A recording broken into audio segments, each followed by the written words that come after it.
Welcome to Jimmy's vocabulary hub. இது ஆங்கில வார்த்தைகளின் தேடல் பயணம். இன்னைக்கான வீடியோவில் 2 சிமிலரான இங்கிலீஷ் வேர்ட்ஸ் தான் மீனிங் என்னன்னு நம்ம பார்க்க போகிறோம். ஃபர்ஸ்ட் என்ன வேர்டுங்கிறத பார்த்துடலாம். Shade and shadow. இங்கே நிறைய பேருக்கு ஷேட்னா என்ன, ஷேடோனா என்னங்கிறது நமக்கு தெரியறதில்ல.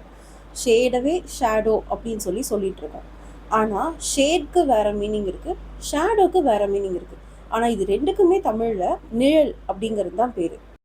அப்படி என்ன பெரிய வித்தியாசம் அப்படின்னு கேட்டால், ஷேட் அப்படிங்கும்போது சூரிய ஒளி ஒரு மரத்தின் மேலே படும்போதோ இல்லை ஒரு பில்டிங் மேலே படும்போதோ உருவாகக்கூடிய நிழல். அந்த நிழலில் போய் நம்மளால் ரெஸ்ட் எடுக்க முடியும். அந்த நிழல் குளிர்ச்சியாக இருக்கும். இதுதான் shade. We rest under the shade of an umbrella. ஒரு குடையின் நிழலில் நம்ம ரெஸ்ட் எடுக்கிறது.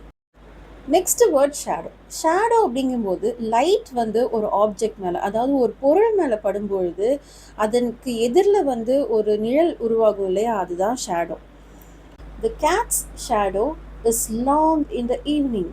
அப்படின்னா ஒரு பூனையுடைய நிழல் ஈவினிங் டைமில் பார்க்கும்போது பெருசாக தெரியும், அதாவது நீளமாக தெரியும். The my shadow is on the ground.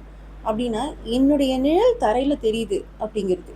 இன்னைக்கு வீடியோவில் 2 சிமிலரான வேர்ட்ஸோட மீனிங் என்னங்கிறது உங்களுக்கு புரிஞ்சிருக்கும்னு நினைக்கிறேன். இதே மாதிரி வேறு சிமிலரான வேர்ட்ஸ் ஏதாவது உங்களுக்கு வேணும் அப்படின்னா கமெண்ட்ஸில் சொல்லுங்கள். தேங்க்யூ.